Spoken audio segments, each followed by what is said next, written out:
Hai, Assalamualaikum. Okey, sambungan okey. Alright, so video kita dah boleh masuk, gambar kita dah boleh masuk, apa lagi yang kita boleh masuk? Text box. Okay, so tadi kita dah copy paste ataupun alternatively boleh juga pergi pada insert dan tekan text box dan klik mana kita nak. Katalah di bawah ni. Okay, adjust petak biru tu. And then kita boleh type in lah apa kita nak. Alright.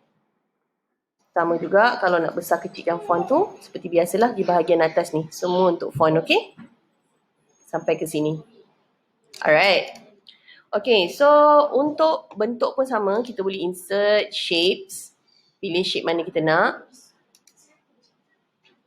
Kita buka page barulah agak rimas. Okay, so kita masukkan shape yang kita nak. Dan juga kalau kita nak tukar fill dia, kita boleh type in. Okay, and then colour pun. Okay. Sekejap ya. Okay, ini border dia. Lepas tu katalah kita nak klik, lepas tu kita nak tebalkan dia punya border. Kita pilih okay, border weight. Border colour, fill colour. Right. Seterusnya, insert line. Line ada banyak jenis juga. Sama juga, boleh tukar colour, boleh tukar ketebalan. Pilih saja line colour. Pilih saja dia punya weight yang kita nak. Okay, ketebalan dia. Right, and kalau nak ada arrow ke apa ke. Okay. Klik. Katalah kita nak sengitkan dia. Jadi macam ni pun boleh. Mana yang tak guna, delete ya text box tersebut. Nanti kita susah nak edit. Okay, insert word art. Tulis je tajuk, tekan enter dan dia akan keluarkan terus word art tersebut.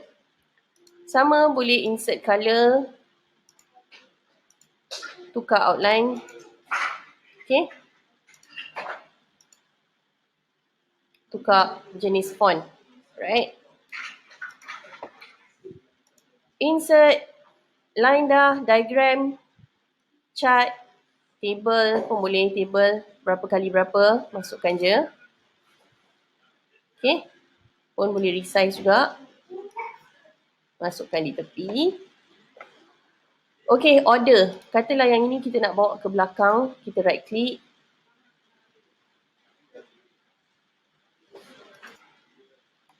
Right click dan pilih order. Nak bawa dia ke belakang ke.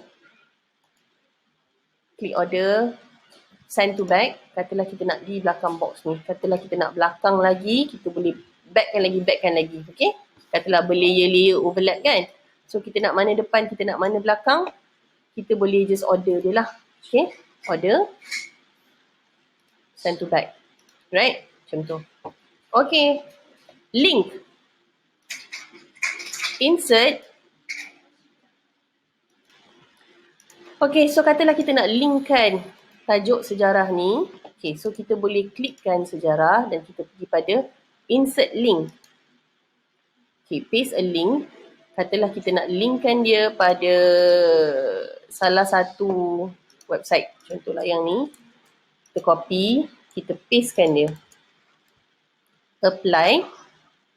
So, bila kita klik, kita boleh terus linkkan pada website yang kita dah masukkan tadi lah. Right? Kalau kita klik, dia akan terus buka pada link tersebut. Okay? Alright. Ataupun pada tulisan,